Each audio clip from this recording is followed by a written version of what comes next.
بالله من الشيطان الرجيم بسم الله الرحمن الرحيم الحمد لله رب العالمين والصلاة والسلام على أشرف الأنبياء والمرسلين وعلى آله وصحبه أجمعين سبحانك لا علم لنا إلا ما علمتنا إنك أنت العليم الحكيم اللهم افتح علينا حكمتك وانشر علينا من خزائن رحمتك يا أرحم الراحمين ربنا زدنا علما وفهما يا كاشف المشكلات اكشف الحجب عن وجوه هذه المعاني حتى نطلع على خفيات هذه المسائل واحفظنا من الخطأ والضلال فأنت موفق كل أمر وأنت علام الغيوب برحمتك يا أرحم الراحمين وهب لنا يا وهاب علما وحكمة ولرزق يا رزاق وكلنا مسهلا وبالخير يا فتاح فافتح لنا يا الله بالهدى وبالعلم كلنا يا عليم مفضلا اللهم علمنا ما جهلنا وذكرنا ما نسينا اللهم اجعل أعمالنا خالصة لوجهك الكريم إنك على كل شيء قدير ولا حول ولا قوة إلا بالله العلي العظيم وصلى الله على سيدنا محمد وعلى آله وصحبه وبارك وسلم والحمد لله رب العالمين آمين يا رب العالمين الحمد لله ما بعد والسلام عليكم ورحمة الله وبركاته Alhamdulillah, segala puji bagi Allah Subhanahu wa taala, Zat yang maha suci dari sebarang kekurangan, yang bersifat dengan segala sifat kesempurnaan, yang maha tinggi, yang maha suci, yang maha agung, yang telah menentukan pertemuan kita pada saat ini di dalam majlis ilmu. Diharapkan pada muhibbin sekalian yang sedang mengikuti, mudah-mudahan di dalam rahmat dan redha Allah Subhanahu wa taala. Di pertama-tama sekali, mari sama-sama kita perbetulkan dan memastikan kehadiran kita beserta dengan niat yang baik, niat yang betul. Hadir di dalam majlis ilmu kerana diperintah oleh Allah Subhanahu wa taala. Kita menuntut ilmu ini kerana diwajibkan oleh Allah. Kita hadir majlis ilmu, mudah-mudahan kita dapat memahami, dapat mengetahui tentang hukum hakam Allah Subhanahu wa taala, hukum hakam yang bersangkut paut dengan ibadah. Niat kita belajar untuk beramal dengan petunjuk-petunjuk daripada Allah Subhanahu wa taala. Niat kita belajar untuk kita menghidupkan agama yang dibawa oleh Nabi kita Muhammad sallallahu alaihi wa alihi wasallam. Baik, insya-Allah sambungan kitab Risalah Al-Misbahul Munir, muka surat 20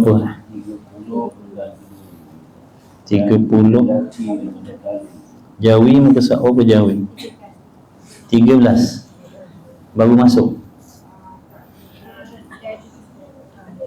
Berapa bagi?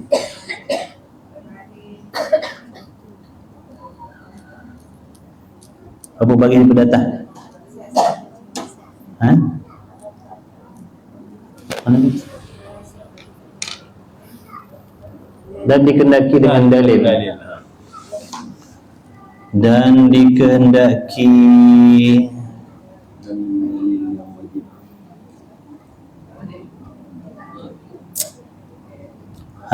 baik, jumpa dah. Bismillahirrahmanirrahim. Jawi muka surat 13, Rumi muka surat 30. Baik.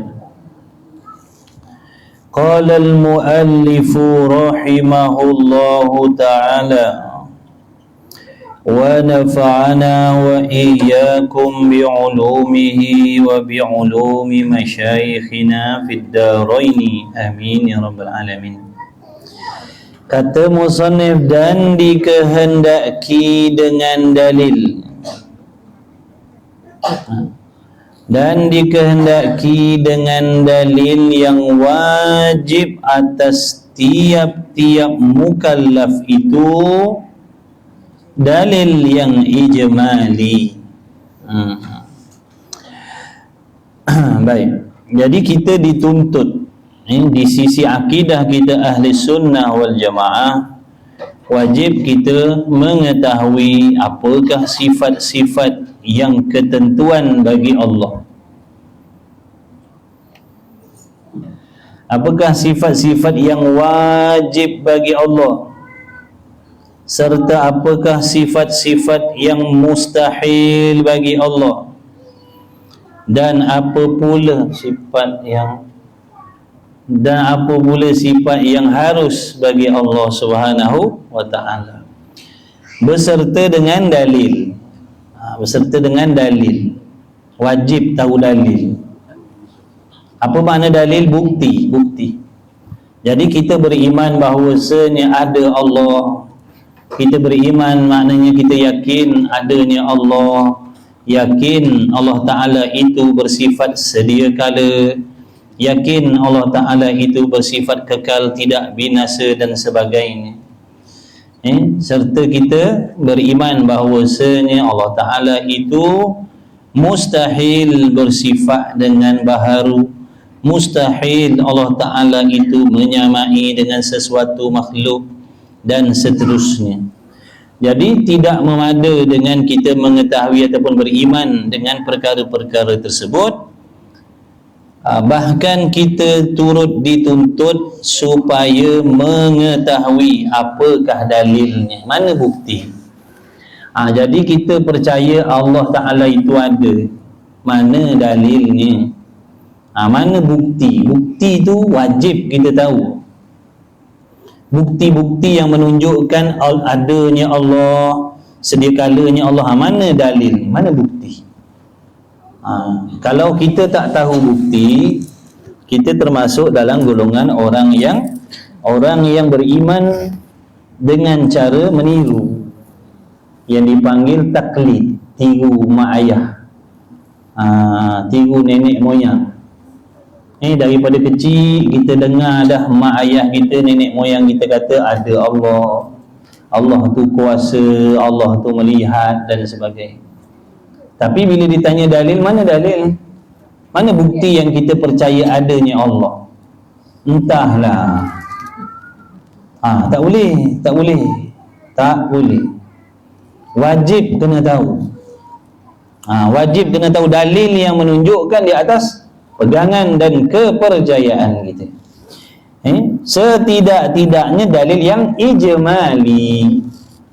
Dalil ijmali itu apa? Ni dalil ijmali ni yang wajib atas kita orang awam. Atas kita orang awam lah. Orang awam ni orang ramai-ramai. Bukan mana saya orang kerajaan. Dan orang awam ni kita tak kisahlah kerja kerajaan ke kerja swasta ke mana, orang awam ni masyarakat ramai-ramai. Jadi kita orang awam tak dapat, tidak wajib, bukan sunat wajib. Kita dah belajar hari tu kan, hukum akal dah belajar, hukum syarak dah belajar. Dah belajar belum? Hukum syarak, wajib, sunat, makruh, haram, hari tu semua dah jumpa dah. Hanya kecuali yang tak datang lah, ataupun waktu baca tu tertidur. Dia dah baca dah. Maka wajib ni tak dapat tidaklah maknanya mesti. Kalau sunat lain, tahu pun tak apa, tak tahu pun tak apa. Tidak, wajib mesti. Mesti kena tahu dalil-dalil, paling tidak dalil ijmali. Apa dalil ijmali ni? Iaitu dalil ijmali. Dia nak terang dalil ijmali yang reti empunyanya, yang pandai, yang faham bagi empunyanya, makna tuan empunya diri. Tuan diri itu faham, tuan empunya dalil tu tahu. Mana bukti adanya Allah, dia reti, dia tahu, dia faham. Tetapi lemah ia daripada menghuraikan dalil-dalil itu. Tapi nak huraikan pada orang tak pandai. Untuk diri sendiri, kalau orang tanya mana dalil adanya Allah, aku tahulah. Mana dalilnya? Terangkan. Terangkan, minta maaf lah, tak pandai nak terangkan. Tapi aku tahulah dalil dia. Dah biasa ngaji, dah biasa dengar dah. Cuma nak cakap, nak hurai tu tak pandai. Tu maksudnya. Reti untuk diri sendiri, tapi tak pandai nak menghuraikan kepada orang lain. Itu maksud dalil. Dalil apa tadi? Ijmali. Dalil ijmali.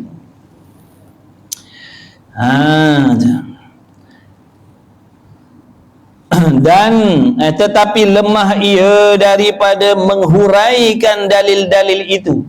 Nak terangkan lagi, nak pecahkan lagi, nak haluskan lagi dalil tu tak boleh. Hanya pandai untuk diri sendiri, hanya faham untuk diri sendiri, lepaskan tekuk sendiri. Lemah ia daripada menghuraikan dalil-dalil itu pada menolakkan segala syubhah. Maknanya kalau ada benda-benda yang menjadi kesamaran dalam agama, contohnya macam ayat-ayat mutasyabihah, tak pandai nak hurai, tak boleh nak hurai. Ataupun fahaman-fahaman yang mengelirukan, tak boleh kita nak huraikan dengan dalil ijmali tadi yang didatangkan atasnya seseorang, atau pada menolakkan i'tirad ke atasnya. Kalau ada orang yang membangkang, kita kata di sisi kita ahli sunnah wal jamaah, kita berpegang bahawasanya Allah Ta'ala itu Tuhan yang mesti ada, yang wajib ada, yang tidak menyamai dengan segala sesuatu. Allah Ta'ala tidak bertempat, walau di mana-mana tempat sekalipun. Tiba-tiba ada orang bangkang, dia kata Tuhan duduk atas langit, kata dia. Jadi kita nak berhujah dengan dia tu tak mampu. Dengan dalil ijmali tadi tak mampu nak menghuraikan, nak menjawab kesamaran-kesamaran, bangkangan-bangkangan yang dibawa oleh orang-orang yang membawa fahaman macam tu. Tak cukup dengan dalil ijmali. Dalil ijmali ni untuk pakai untuk diri sendiri. Ada pun nak menghuraikan kesamaran tu tak boleh. Kita nak jawab dengan dalil ijmali, nak menghuraikan kenapa tak boleh kata Tuhan bertempat, tak boleh. Tak cukup kuat. Itu dalil ijmali. Ada pun dalil tafsili. Dalil tafsil ni makna bukti yang lebih halus lagi. Bukti yang lebih halus lagi, yang lebih detail lagi, yang lebih panjang lebar lagi, iaitu dalil yang reti empunya dalil, makna Tuhan empunya diri tahu, faham bagi dirinya, dan kuasa, maksud kuasa ni, dan mampu pada menghuraikan segala syubhah. Mana kalau ada kesamaran-kesamaran dalam akidah ni, dia boleh huraikan, sebab dia tahu dalil tafsil tadi. Kenapa tak boleh i'tiqad Tuhan tu bertempat? Dia boleh jawab, sebab Tuhan Ta'ala, Allah Ta'ala tu bukannya seperti makhluk yang berjirim berjisim. Yang bertempat berpihak ni, yang wajib bertempat berpihak ni sesuatu yang berjirim berjisim. Allah Ta'ala tidak seperti jirim dan jisim. Dia boleh huraikan begitu. Itu dalil tafsili. Dan segala i'tirad ke atasnya, maka iaitu reti ataupun faham ataupun menguasai dalil tafsil, fardu kifayah. Hukum ni fardu kifayah. Seorang tahu, yang lain tak payah. Tapi tahu lagi bagus.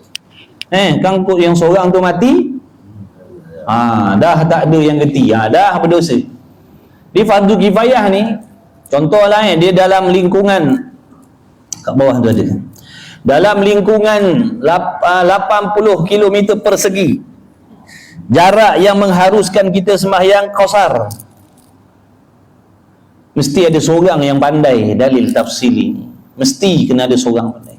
Ada seorang pandai dalam lingkungan tu, semua lepas dosa. Tapi bila yang seorang pandai ni tadi meninggal, mati, yang tinggal ni seorang pun tak pandai, berdosa semua. Semua wajib kena belajar sampai ada seorang yang pandai macam tu juga. Boleh faham tak tu? Tu fardu kifayah. Sekarang ni tak apalah kita seronok tak berdosa, tak tahu dalil tafsili sebab ada orang-orang pandai tu. Ada alim ulama tu. Kok mati dia orang tu semua. Tak ada seorang dah yang tahu. Mana seandainya ada orang-orang yang bawa fahaman-fahaman sesat dekat tempat kita ni, tak ada orang yang boleh tolong jawab. Tak ada orang yang boleh tolong jawab. Sebab itulah kalau ada orang nak hantar anak belajar agama, kita kena bagi sokongan, bagi galakkan, bagi semangat. Bagus, tahniahlah hantar anak awak belajar. Saya tak mampu nak buat macam ni. Yang boleh bantu dengan material, bantu dengan material. Yang tak boleh, bantu dengan doa. Bagi semangat. Bukan jadi jago mantu.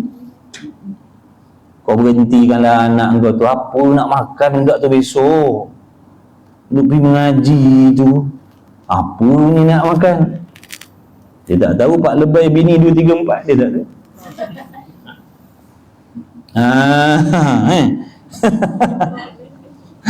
Tak, maksudnya mentaliti kita ni bila belajar agama tak hidup.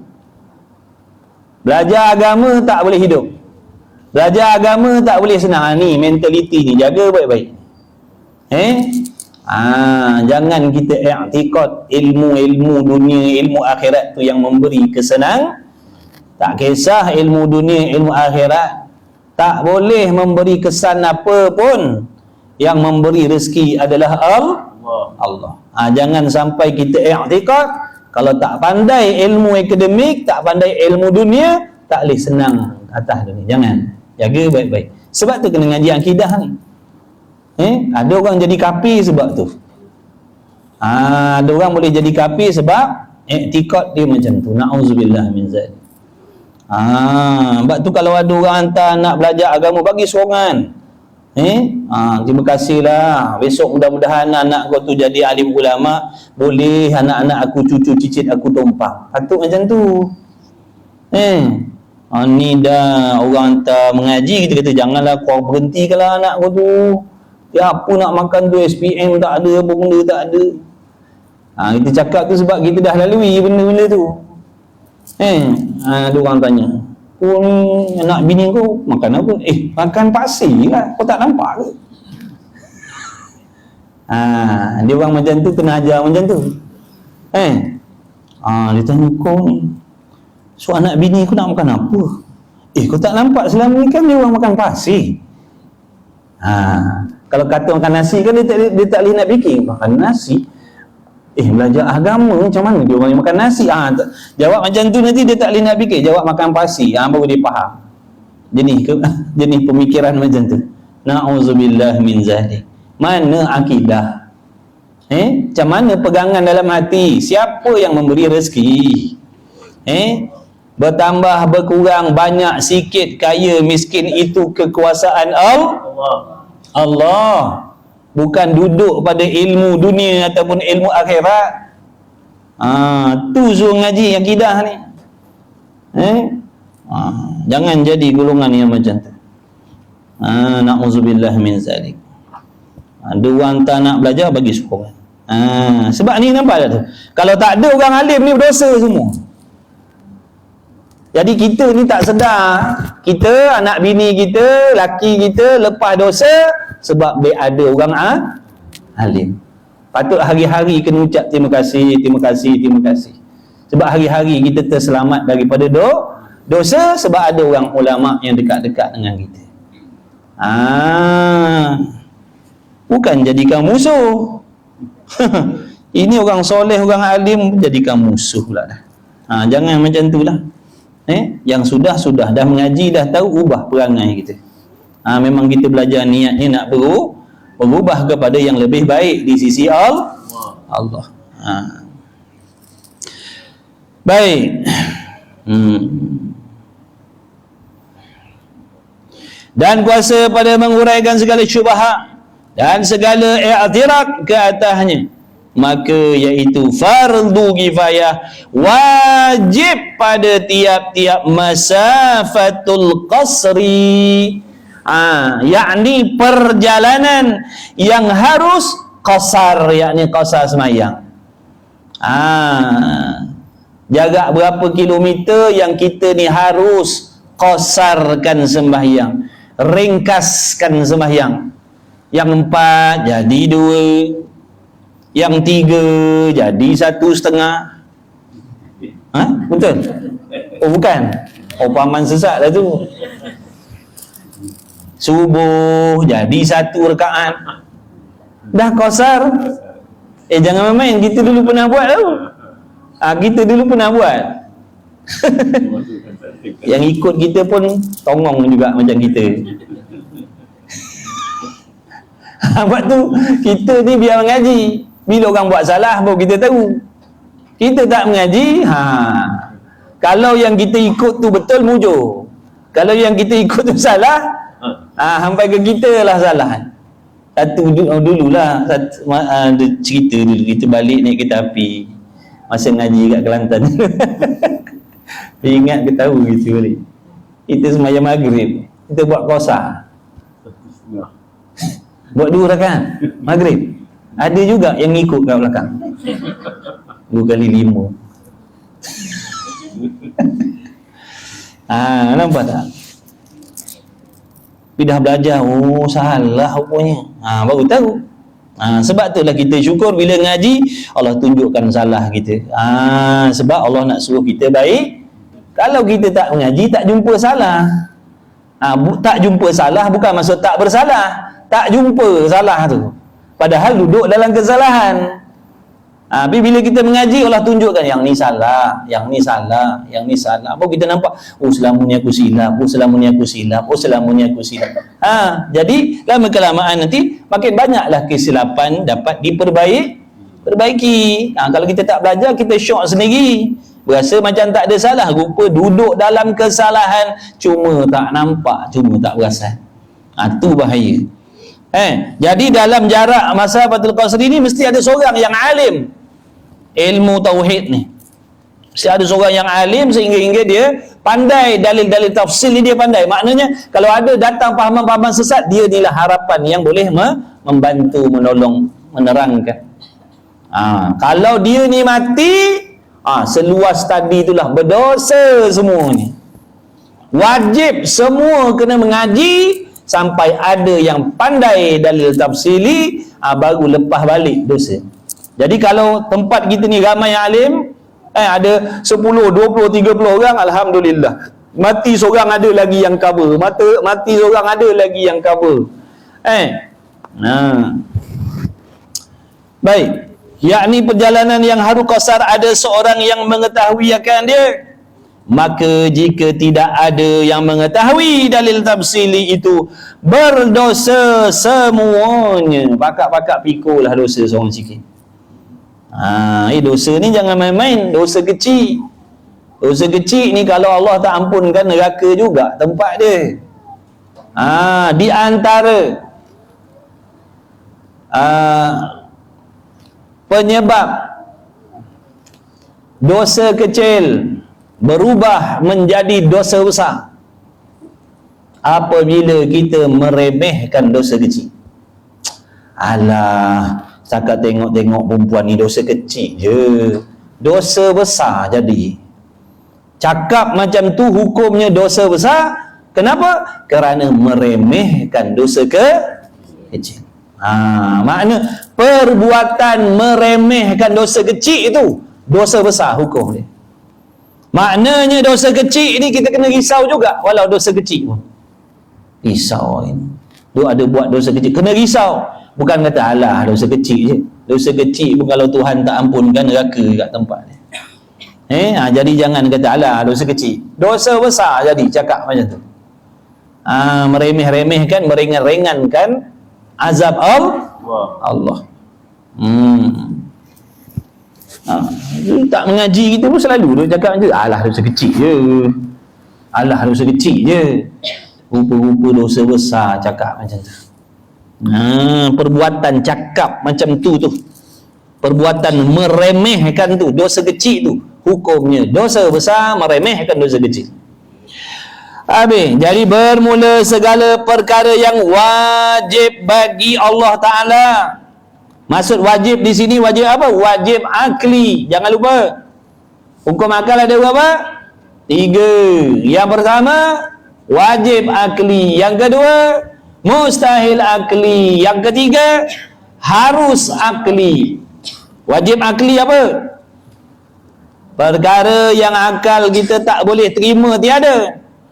Bahkan akal kita menghukumkan benda tu, perkara tu mesti ada semata-mata. Mesti ada saja, mesti ada semata-mata. Tak boleh tidak, mesti ada perkara tu. Itu namanya wajib akli. Lawan dia mustahil akli. Mustahil akli ni makna perkara yang akal kita menghukumkan mesti tiada semata-mata. Benda tu tak boleh ada, tak terima ada, tiada semata-mata. Contohnya Tuhan selain Allah.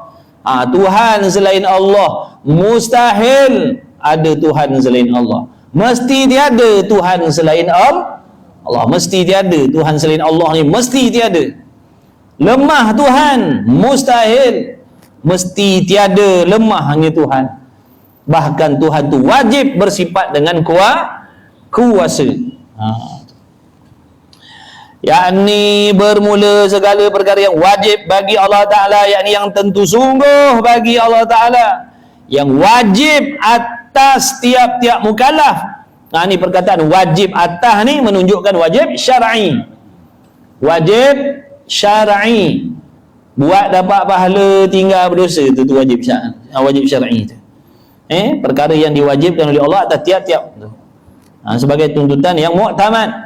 Tak ada tawar menawar. Surat menyurat tak dilayan, walau agung pun yang hantar surat tu tak dilayan. Allah Ta'ala kata wajib semayang, dengan agung-agung pun wajib tak peduli. Surat menyurat tak dilayan. Sebab ni perintah Tuhan yang maha kuasa, yang maha hebat, raja segala raja. Jadi walaupun dia raja atas dunia, bila Allah Ta'ala kata Zuhur wajib semayang, dia wajib semayang Zuhur. Asar wajib semayang asar, tak peduli sekaya apa pun dia, atau semiskin apa pun dia. Bila Allah Ta'ala kata wajib, kenalah buat. Jadi tak ada alasan, ya Allah saya ni orang fakir, miskin sangat, ya Allah aku ni perlukan masa banyak nak cari harta, jadi aku ni tak perlulah nak semayang, sebab nak guna masa nak cari rezeki. Tak peduli, wajib sembahyang. Jadi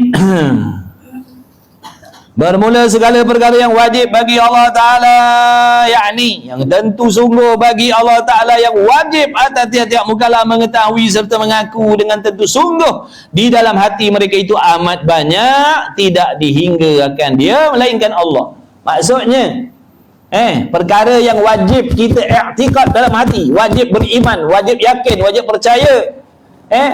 Perkara yang wajib bagi Allah ni banyak, tidak terhitung banyaknya. Sifat-sifat kamalat Allah. Sifat kamalat maknanya sifat kesempurnaan Allah, tidak terhitung banyaknya. Bukan 20. 20 ni yang wajib belajar satu-satu. Sifat Allah yang wajib bukan 20, lebih daripada 20. Tak terhitung, tak terhingga banyaknya sifat kesempurnaan Allah. Itu wajib kita i'tikad begitu. Wajib i'tikad begitu. Makna kita beriman, kita percaya bahawasanya Allah Ta'ala itu Tuhan yang memiliki segala sifat kesempurnaan yang maha tinggi, yang maha suci, yang layak dengan zat dia.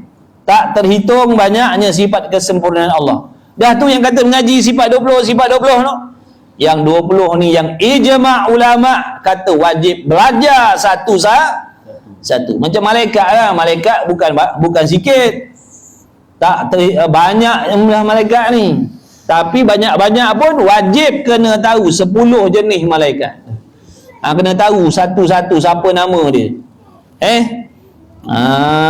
Jadi janganlah kita terpedaya dengan pahaman-pahaman yang mengatakan bahawasanya kita yang belajar sifat 20 ni beriktikad Tuhan hanya ada 20 sifat. Dah, kita tak pernah iktikad Tuhan ada 20 sifat.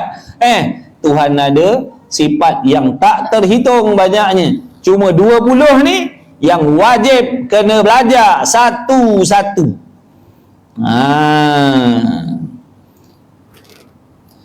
Maka wajib mengaku dalam hati mereka itu tiap-tiap mukallaf dengan sungguh semuanya itu bagi Allah Ta'ala, wajib beriman. Baik laki, baik perempuan, baik tua, baik muda, baik kaya, baik miskin, baik taat, baik maksiat, tak peduli, asalkan dia muslim mukmin, wajib dipercaya Allah bersifat dengan segala sifat kesempurnaan. Tak peduli dia semayang ke, dia kaki judi ke, dia merompak ke, dia berzina ke, wala'iyadzabillah min zalik, dia minum arak ke, wajib dia beriman, wajib dia percaya Allah Ta'ala itu memiliki segala sifat kesempurnaan. Dia tak semayang tu cerita lain, dia tak puasa tu cerita lain. Ini cerita iman dia. Makna sejahat-jahat dia beriman kepada Allah. Jangan jadi orang yang jahat yang tak beriman. Jahat-jahat pun pastikan jahat-jahat pun pastikan beriman. Sebab apa? Iman ni tiket terakhir, peluang terakhir nak masuk syurga, iman lah. Sejahat apa pun, contohlah ada seorang ni, dia punya jahatnya daripada muda sampai ketua, minum arak hari-hari, berzina hari-hari contohnya, berjudi hari-hari, tapi dia ada iman yang betul terhadap Allah, lambat laun dia ni masuk syurga juga. Walaupun duduk dalam neraka tak tahu berapa juta tahun, akhirnya masuk syurga juga sebab beriman. Sebab tu tadi saya cakap, jahat-jahat pun jangan sampai tak beriman. Makna jahat pun kena ngaji. Time mencuri lah, time mengaji. Pukul berapa nak curi malam ni? Lepas isyak lah. Asal pula lepas isyak? Kan dia kuliah. Makna dia pencuri yang mengaji. Lama-lama dia jadi baik lah. Betul? Nak jadi baik ni dengan ilmu. Bukan boleh main hijrah bodoh-bodoh macam tu. Nak berhijrah tanpa ilmu ni satu kesesatan yang sangat besar. Beramal tanpa ilmu ni kesesatan yang sangat besar. Makna penghijrahan kita nak berhijrah, nak jadi baik tanpa belajar, kesesatan yang besar. Jangan nak main hijrah tapi tak nak mengaji. Hijrah ni makna apa? Kita nak meninggalkan zaman maksiat, kita nak mula beribadat kepada Allah. Tapi kalau nak beribadat tanpa belajar, kata ulama, kesesatan yang sangat besar. Makna kena ngaji. Nak hijrah pun kena ngaji.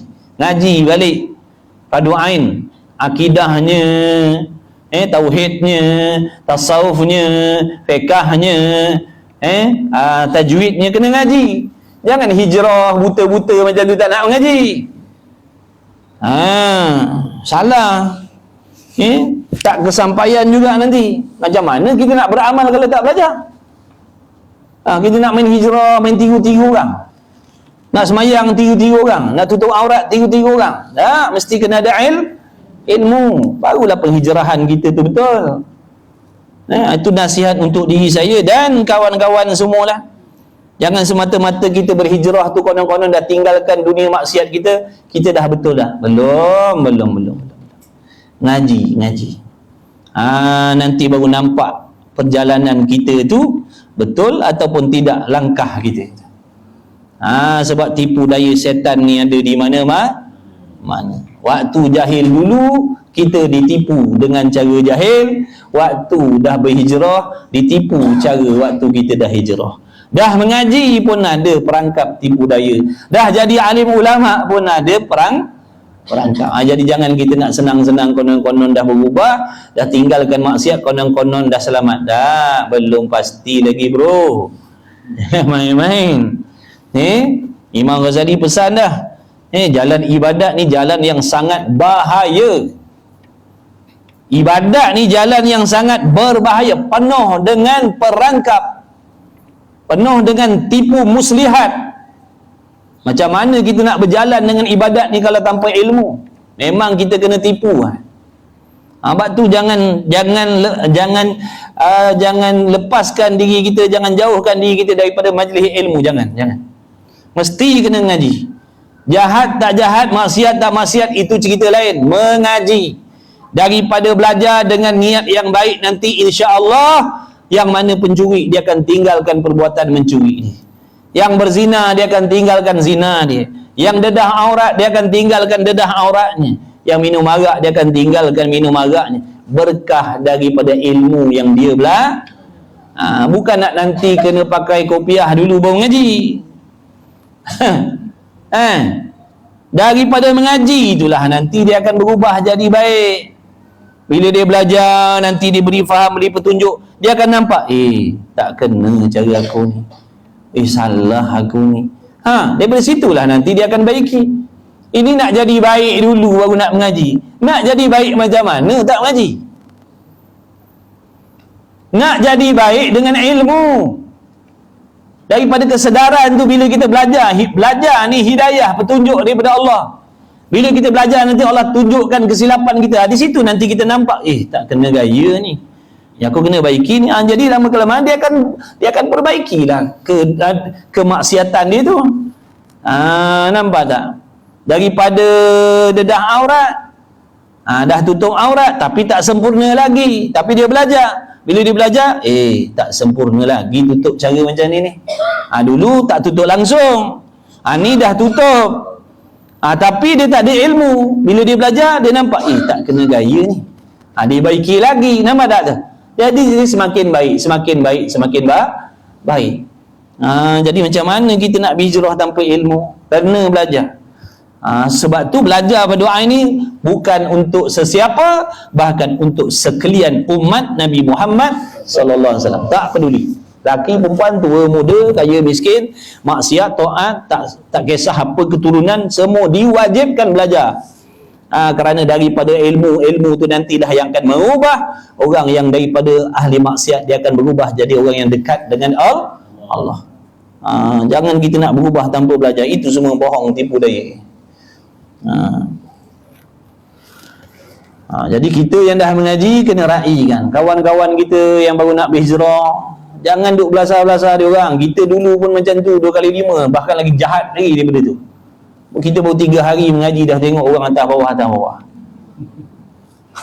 Dah datang kan tidur lah tu. Bukan orang sini, orang tempat lain.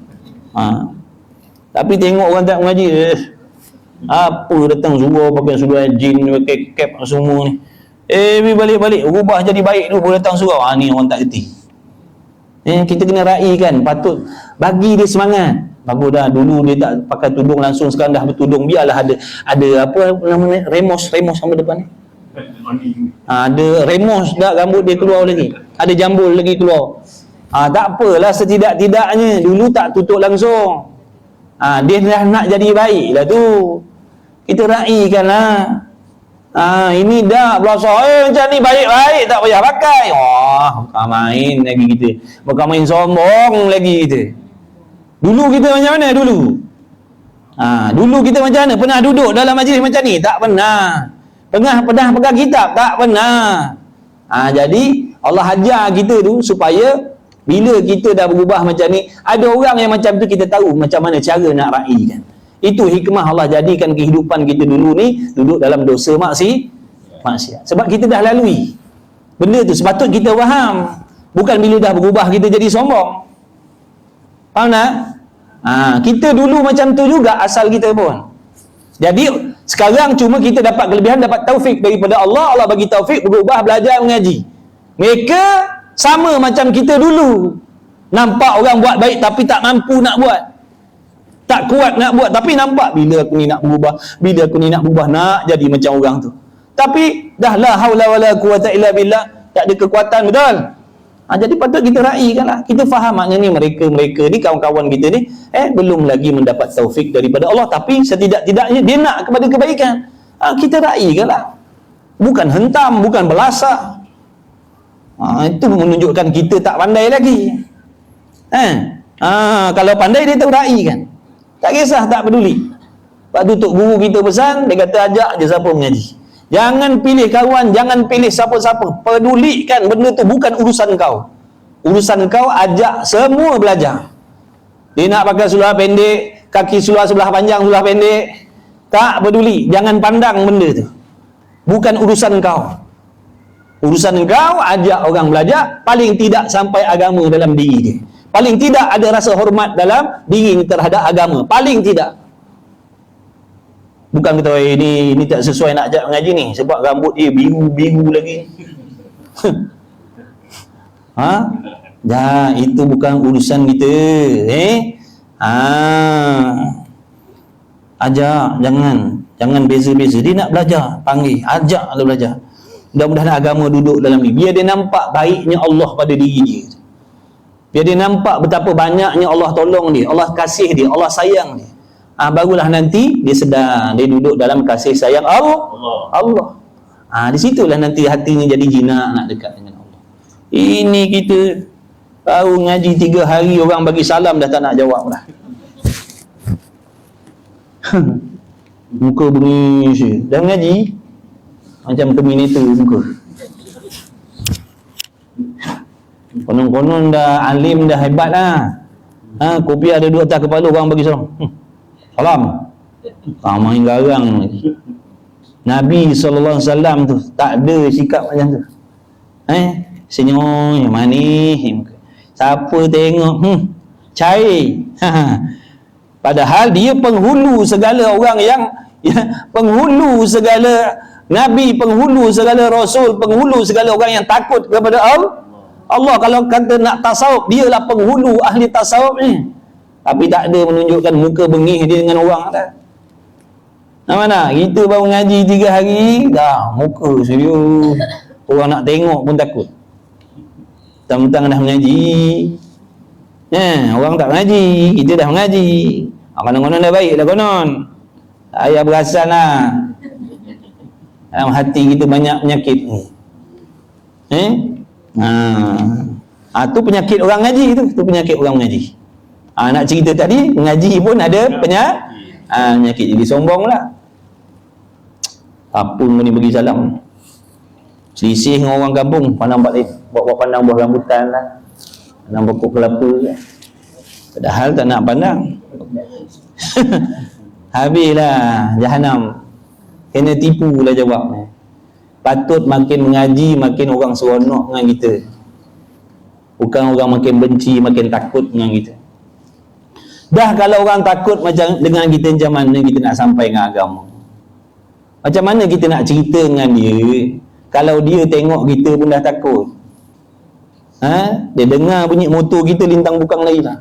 Cabut. Ini kau memang kena neraka kita ni.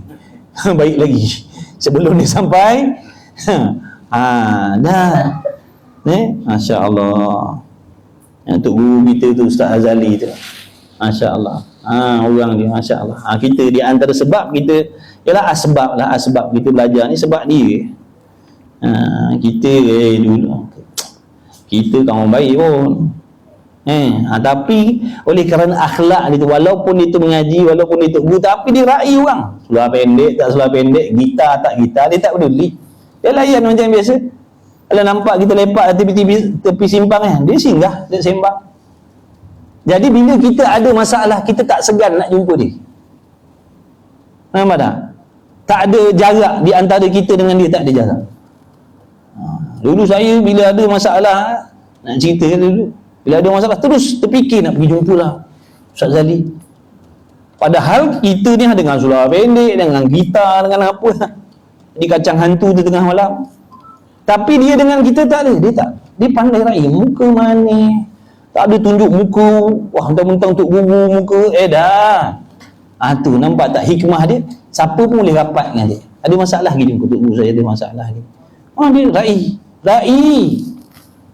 Rai tuan-tuan, dia kata kalau kau nak mengaji, pukul 2 pagi saya tunggu. Padahal kita bukan orang baik, tapi dia tunggu. Memang dia tunggu. Saya ada kerja ustaz, saya kerja habis meniaga pukul 11.30, nak kemar-kemar pukul 12 lebih baru siap. Tak apa, pukul 2 pun saya tunggu.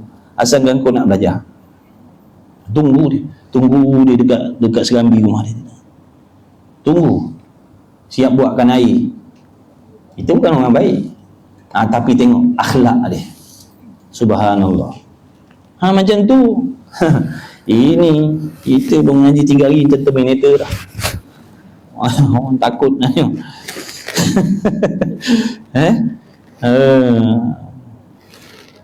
Allah tu akhlak, masya-Allah. Allah jelas yang balas. Tak terbalas asbab dia. Asbab dia. Subhanallah. Banyak tolong kita tuan. Banyak tolong kita. Maka wajib mengaku dalam hati mereka itu dengan tentu sungguh semuanya itu bagi Allah. Ingat tu. Jadi kita kena tahulah apakah sifat-sifat yang wajib bagi Allah. Kita kena tahu. Sebab kita nak pegang dalam hati. Kalau kita tak tahu apa yang kita nak pegang, Allah Ta'ala tu mesti macam mana? Entahlah. Dah macam mana nak pegang dalam hati. Sebab tu kena tahu Allah ni dia mesti begini, mesti begini, mesti begini, mesti begini. Barulah ada pegangan kita. Bila sebut Allah kita kerti dah. Bila sebut Allah dia wajib ada. Bila sebut Allah dia wajib sedia kala. Bila sebut Allah dia wajib kekal selama-lamanya. Bila sebut Allah dia wajib tak serupa dengan segala sesuatu. Dan seterusnya. Bila belajar nanti tahu semua. Dan segala lawan bagi yang wajib itu daripada segala perkara yang mustahil. Apa pula perkara yang mustahil bagi Allah? Perkara yang mesti tiada bagi Allah. Apa benda? Kita kena tahu. Sebab jangan i'tiqadkan benda tu pada Allah. Kita kena tahu apakah sifat yang bukan sifat Tuhan. Apa yang bukan sifat Tuhan? Tuhan tak bersifat macam mana? Kita kena tahu satu-satu supaya kita boleh jaga akidah kita. Jangan diletakkan sifat tu pada Allah. Contoh macam kita belajar bab semayang kan. Bab semayang, rukun semayang kita kena tahu tak? Kena tahu. Sebab apa kena tahu? Sebab nak buat dalam semayang. Dan dalam semayang tu juga kita kena tahu benda-benda yang membatalkan bila kita belajar bab solat, kita kena tahu apa benda yang membatalkan solat. Ada berapa benda yang boleh membatalkan solat, kita kena tahu. Kenapa pula kita kena tahu? Supaya boleh berhati-hati. Jangan buat benda tu dalam solat. Kerana kalau buat, membatalkan sama macam ni. Kena tahu apakah sifat-sifat yang mustahil bagi Allah. Kena tahu. Supaya kita boleh mengelakkan diri kita, hati kita dan lidah kita daripada meletakkan sifat tu pada Allah. Kerana kalau kita meletakkan sifat tu pada Allah, membatalkan iman kita. Jadi kafir. Faham tak? Sebab tu kita kena tahu. Apakah yang bukan sifat Allah, apa dia? Bertempat. Bertempat bukan sifat Allah. Maka jangan dikatakan Allah bertempat. Kalau kita tak belajar, tiba yang bercakap tu macam pandai je. Dia katanya Tuhan duduk atas langit, kita pun hangguk kepala. Mentang-mentanglah dia belajar tinggi, belajar luar negara, ada PhD, ada master, ada doktor, ada cakap Tuhan duduk atas langit, kita hangguk kepala. Bukan situ duduknya betul salah ni tuan-tuan. Tak pedulilah doktor tak doktor ke, master tak master ke, sifu tak sifu ke. Kalau benda sesat yang dia bawa, jangan terima. Ini kita mentang-mentang lah ada gelaran-gelaran master, PhD, doktor, dia kata Tuhan ada kaki tangan pun kita hangguk kepala. Jaga baik-baik. Bukan situ ukuran benda tu betul tidak. Kalau nak kata profesor, orang kafir pun ramai profesor. Orang Yahudi pun ramai profesor. Orang Yahudi pun ramai doktor-doktornya. Kalau gelaran doktor profesor itulah jadi alasan kita kena terima, orang kafir pun banyak yang profesor, banyak yang PhD, banyak yang master. Sebab tu tengok benda yang dia bawa tu sama ke tidak dengan aliran ahli sunnah wal jamaah. Kalau sama kena terima, Tak peduli dia master tak master, doktor tak doktor, bila fahaman yang dia bawa tu betul lah, kena wajib terima. Kalau benda yang dia bawa tu salah, kena tolak, tak peduli walau dia doktor master sekali.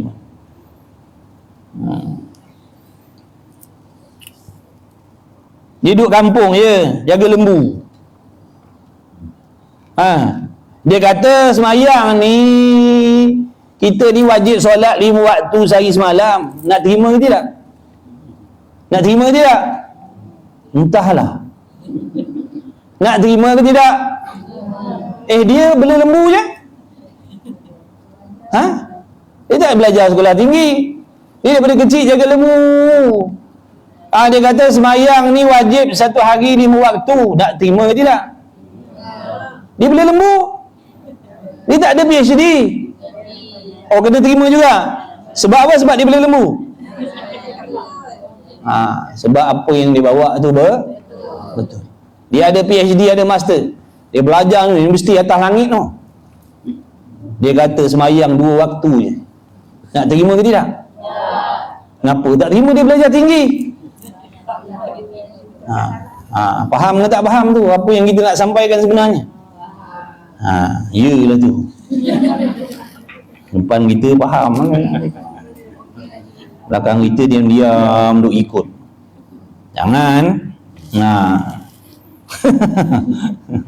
Tapi sungguh jangan. Jangan bahaya. Boleh merosakkan iman. Hati-hati. Tak peduli siapa yang menyampaikan tu, asalkan benda tu betul, terima. Tak peduli dah dia belajar tinggi ke belajar rendah ke. Asalkan yang dia cakap tu bertepatan, muafakat dengan apa yang ulama-ulama bawa, terima dah. Tak peduli dah. Bukan semata-mata gelaran tu yang menentukan dia bawa benda betul ataupun salah. Akhir zaman ni lagi macam-macam orang ada. Hati-hati dah. Dan segala bagi yang wajib itu daripada segala perkara yang mustahil, yakni perkara yang tentu tidak atas Allah Ta'ala, yang wajib atas tiap-tiap mukallaf mengaku di dalam hati mereka itu dengan tentu sungguh, dengan tentu tidak, semuanya itu pun amat banyak juga. Satu lagi wajib kita i'tikad begini. Aku beriman makna kita percaya bahawasanya Allah Ta'ala itu maha suci daripada sebarang jenis sifat kekurangan. Itu maksud wajib beriman secara ijmal. Maknanya kita yakin bahawasanya Allah maha suci. Maha suci ni makna tak ada sekali-kali pada dia sebarang jenis sifat kelemahan, sebarang jenis sifat kekurangan. Maha suci ada pada Allah? Tak ada pada Allah sekali-kali. Sebarang jenis, sebutlah segala jenis sifat-sifat yang kurang, maha suci. Tidak ada sekali-kali pada Allah. Zalim, lemah, tak reti, tak pandai, tak faham, itu semua mustahil. Itu bukan sifat Allah. Jaga baik-baik. Tetapi yang wajib atas tiap-tiap mukallaf mengetahui serta mengaku sungguh di dalam hatinya dengan bilang satu-satu itu 20 sifat. Ni 20 sifat ni atas qaul yang masyhur, kena tahu satu-satu. Dan 20 sifat ni kena tahu satu-satu. Yang pertama apa? Wujud. Erti Melayunya apa? Entahlah. Tak jadi. Kena tahu wujud tu bahasa Arab, Melayu apa? Melayu tu maknanya ada. Tak apalah kita tak faham wujud, kita tak tahu Allah tu wujud, tapi kita tahu Allah tu ada. Ini kita hafal Allah wujud. Apa wujud? Entahlah. Dah yang hafal tu wujud apa? Entahlah, hafal je Ustaz. Lepas tu apa? Kidam. Kidam tu apa? Mana saya tahu? Tak boleh. Kena tahu apa yang kita hafal tu apa ertinya, apa maksudnya, mana dalilnya, tu kena tahu. Kalau hafal sifat 20 lepas tak berdoain? Lepas. Maknanya hafal sifat 20. Lepas tak berdoain? Tak lepas. Kena faham dulu apa yang dihafal tu. Kalau hafal wujud kidam bakok sampai habis, lepas tu daripada nombor 20 baca mengundur bawa ke nombor 1, punyalah hafal dia. tapi tak faham, tak lepas pada ain, dia kena satu-satu. Jadi dalam kitab sifat 20 ni dia akan ajarlah satu-satu, nanti sampailah bab dia. Sabarlah. Dia kata nanti sifat 20 tak ada pun. Belum sampailah, lagu pun ada goreng-goreng dulu, intro dulu, baru chorus. Bukan tiba-tiba menjerit aja. Lagu apa tu? Dia ada muzik dulu. Apa tu, nyanyi sesedu. Kan baru ada chorus menjerit tu, sampai keluar nak tekak tu. Ni tiba-tiba je. Sabarlah. Ada kat belakang tu wujud kidam aku ada tu. Tunggu lah. Nak cepat aja. Baca sendiri. Nak cepat habis baca sendiri. Bang, ini sarapan apa? Ada. Belum bosan lagi. Takkan dah tak ada. Macam-macam ada. Sekejap saya tengok jam sekejap Dia mengaji tak boleh lama. Nanti cepat alim. Dia mengaji cepat alim. Mengaji sikit-sikit. Seakan seronok mengaji. Kita mengaji. Biar mengaji dalam rasa seronok, jangan bosan. Ngaji ni bosan sebenarnya. Nafsu tak suka. Nafsu tak suka mengaji. Sungguh kita pun tak suka nafsu. Tapi apa yang mendorong kita mengaji? Iman kita. Pegangan, kepercayaan, keyakinan kita dengan apa yang Allah suruh. Itulah yang mendorong hamba-Nya berlawan dengan nafsu yang tak nak ibadat tadi tu. Semayang, nafsu tak nak semayang. Nafsu tak nak, nafsu tak suka semayang, nafsu tak nak. Tapi oleh kerana keimanan tadi, yakin dengan apa yang Allah suruh, semayang juga, lawan juga, malah-malah pun pergi juga, contohnya. Tapi kalau ikut nafsu, memang tak maulah nafsu. Nafsu ni dia suka benda seronok je. Dan segala lawan bagi segala yang wajib itu daripada segala perkara yang mustahil, yakni perkara yang tentu tidak atas Allah Ta'ala yang wajib atas tiap-tiap mukallaf mengetahui. Di dalam hati mereka itu dengan tentu tidak semuanya itu pun amat banyak juga, tetapi yang wajib tiap-tiap mukallaf mengetahui serta mengaku sungguh dalam hatinya dengan bilang satu-satu itu 20 sifat, dan lawan pula 20 sifat serta dalil-dalil.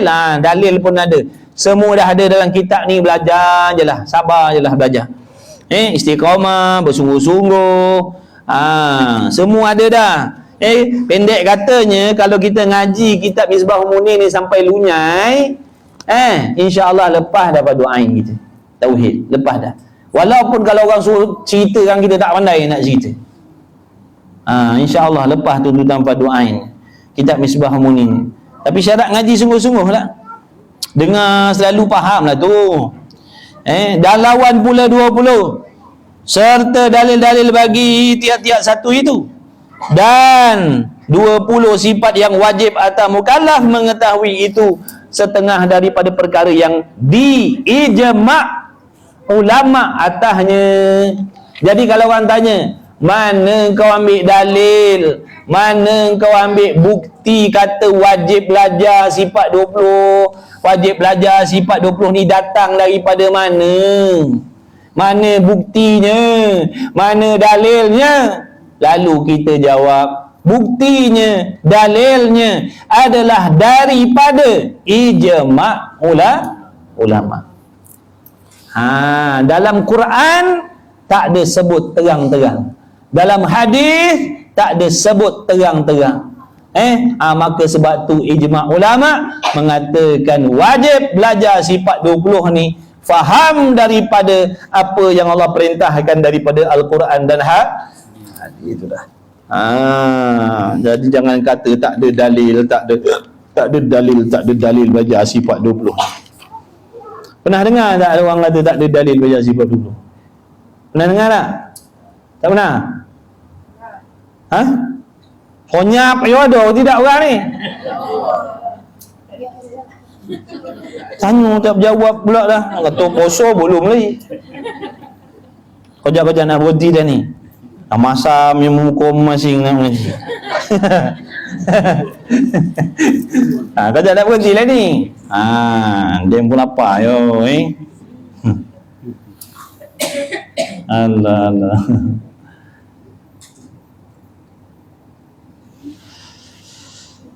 Jadi dalilnya ijma' ulama. Habis, maka barang siapa mengingkarkan dengan mengatakan tak wajib diketahui. Jaga-jaga. Jangan ingkar. Jangan ingkar. Jangan kata tak wajib maksudnya. Jangan kata tak wajib belajar. Wajib belajar. Jadi barang siapa yang mengingkarkan dengan mengatakan tak wajib diketahui akan dia, tak wajib tahu sifat 20 tu, tak wajib tahu Allah ada, tak wajib tahu Allah sedia kala, tak wajib tahu Allah kekal selamanya, tak wajib tahu Allah tak serupa dengan makhluk, maka jadi kafir lah dia. Berat tu. Jangan main.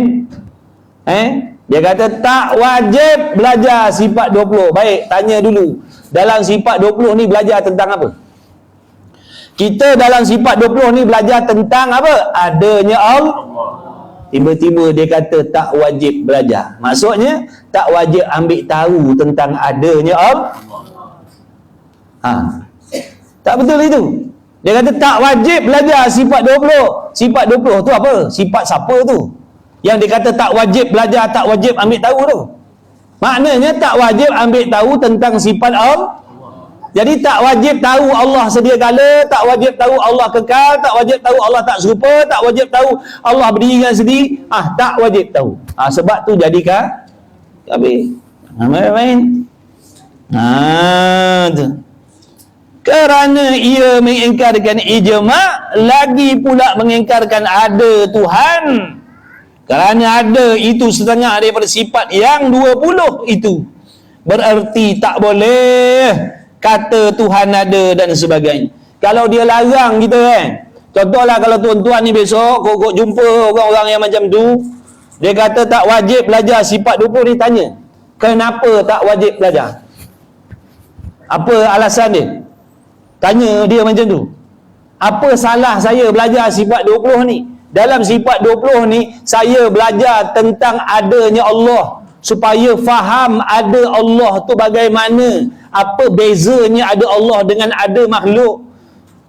Dalam sifat 20 tu saya belajar supaya saya tahu yang Allah itu bersifat sedia kala, bukan bersifat baharu ada permulaan seperti makhluk. Jadi salah tang mana? Kenapa tak boleh belajar? Nak tengok dia jawab apa. Dia jawab tak ada dalil dalam Quran, tak ada dalil dalam hadis. Tanya dia, mak ayah dia dulu pandai baca Quran tak? Tanya dia. Ni saya ajar ni. Ni saya ajar ni. Tanya dia dulu. Dia takkan tak ada mak ayah pula. Betul? Yang tanya tu, yang cakap macam tu, dia ada mak ayah tak? Mestilah ada. Kalau tak, mana datang dia? Tanya, mak ayah dia pandai baca Quran tak? Ya, tu pandai. Dulu mak ayah baca Quran macam mana?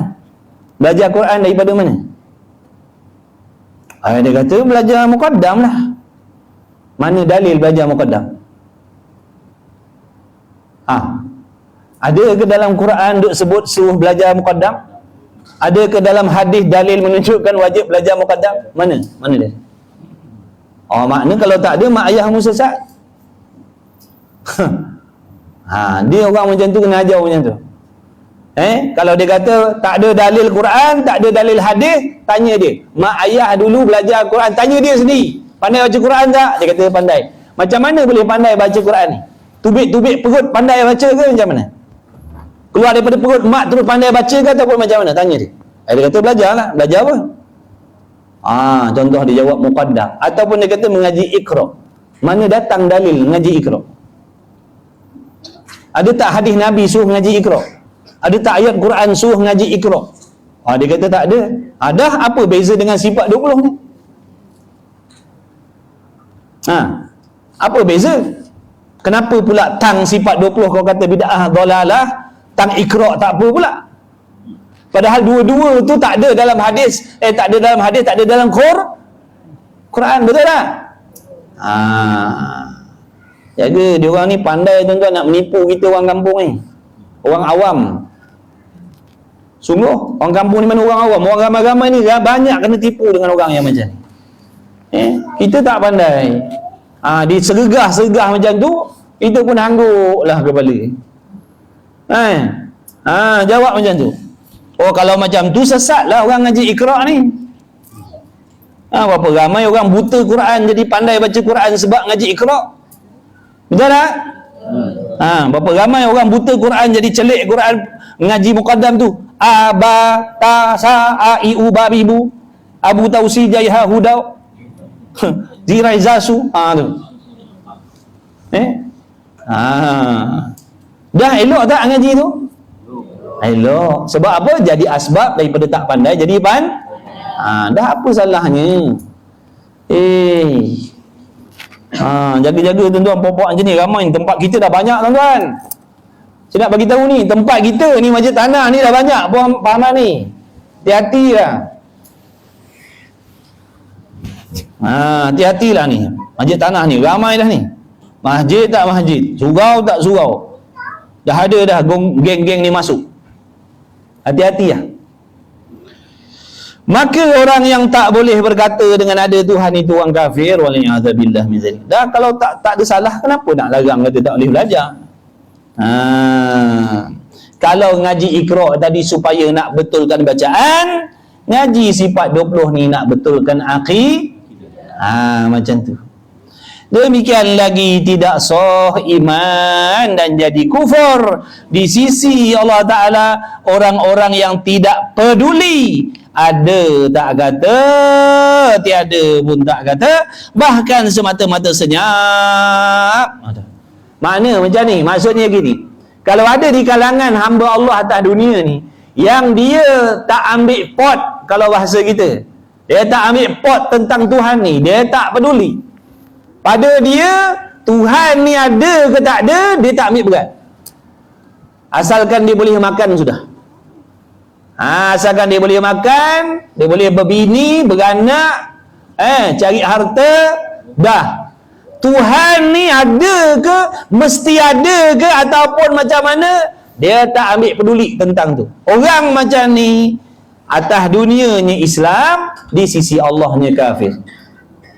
Sisi Allah dia orang kafir. Dia kalau mati kafir. Sebab apa? Sebab dia hidup tanpa ada pegangan terhadap Allah. Wajib ada pegangan. Sejahat apa pun, wajib ada pegangan terhadap Allah. Jangan jadi orang yang tak peduli. Aku ni tentang Tuhan ni aku tak ambil pot lah. Asalkan aku boleh makan, berbini, beranak dah lah. Tuhan ni ada ke tak ada masa aku nak fikir. Orang macam ni, na'udzubillah. Jangan. Wajib ada pegangan. Kufur rizki Allah, orang-orang yang tak peduli ni. Ada pun pada zahir dihukumakan dia Islam. Pada zahir dia dikira Islam. Pada zahir hukum dunia dikira Islam lah.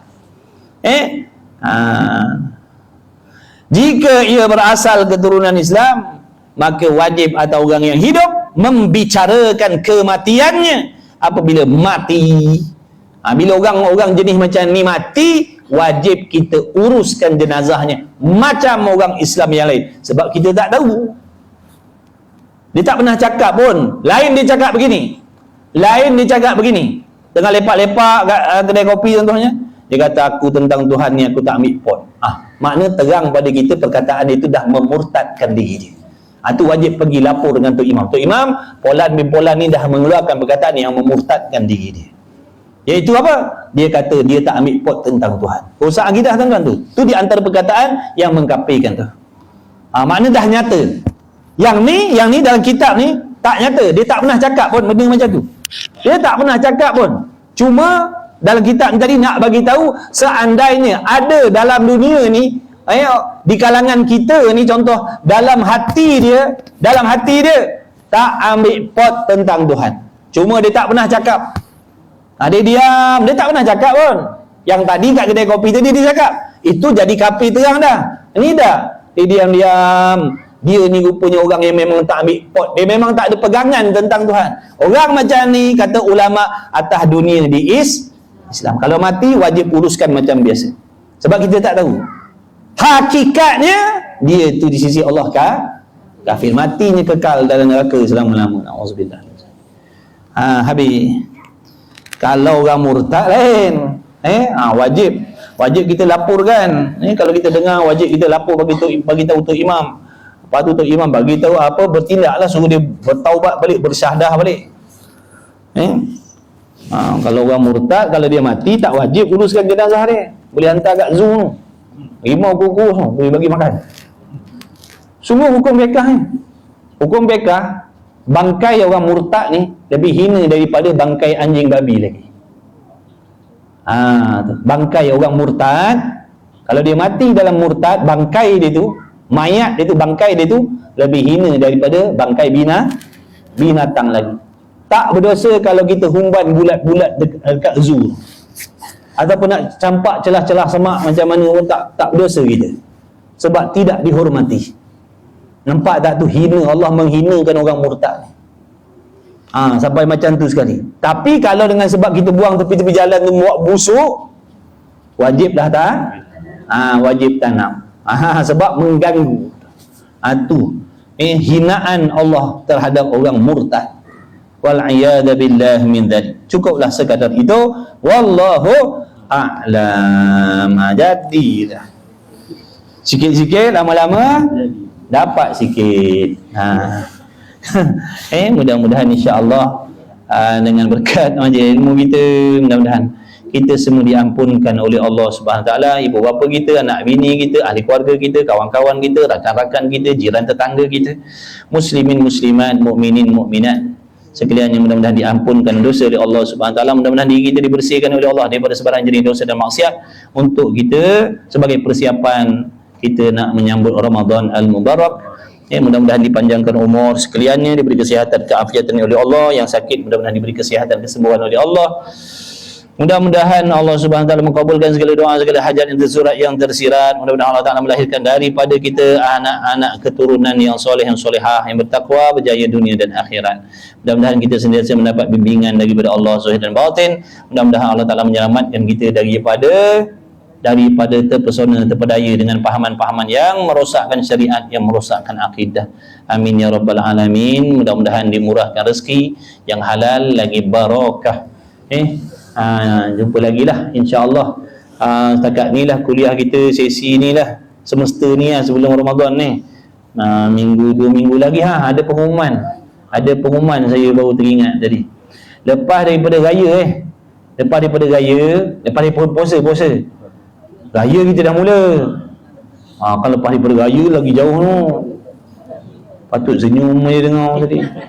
Lepas daripada puasa, kita mula kelas besok. Kelas kat sini minggu kedua saja. Tapi baca 2 kitab. Maknanya 2 kelas dijadikan satu. Maknanya kalau biasa kita kan 1 jam. Jadi ambil 2 jam. Jadikan satu kelas.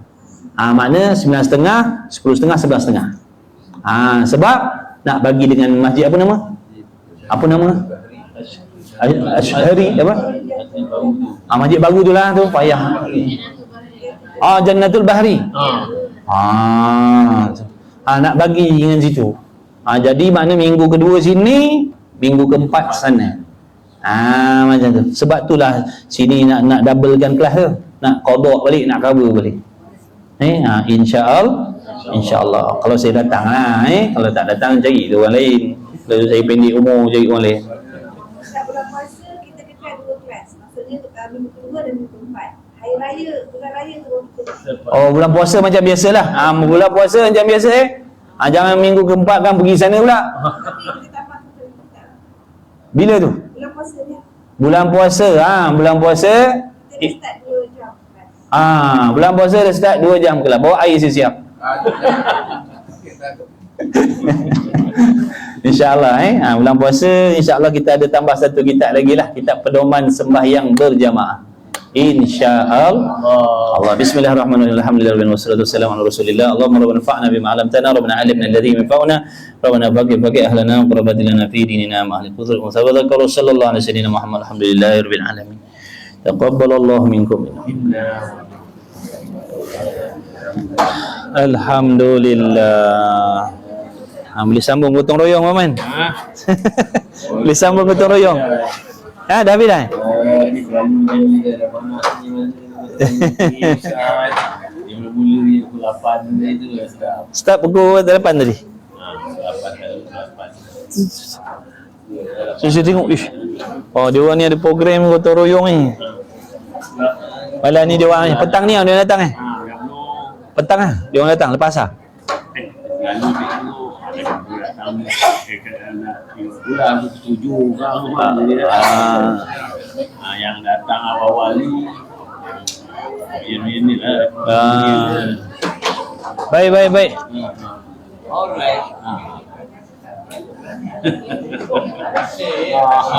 Baguslah dia. Kacau lah, bagus lah. Itu dari sini. Nak apa? Nak apa?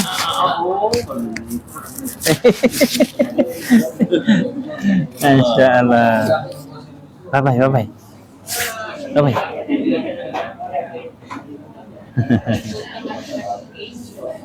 Bye-bye.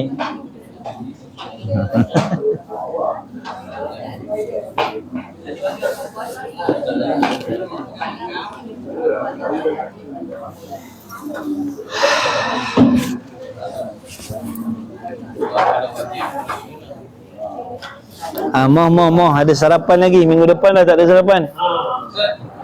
Jom. Mentari boleh makan ni. Minggu depan buat bekal. Ya Karim. Jom. Bismillahirrahmanirrahim. Jom geng.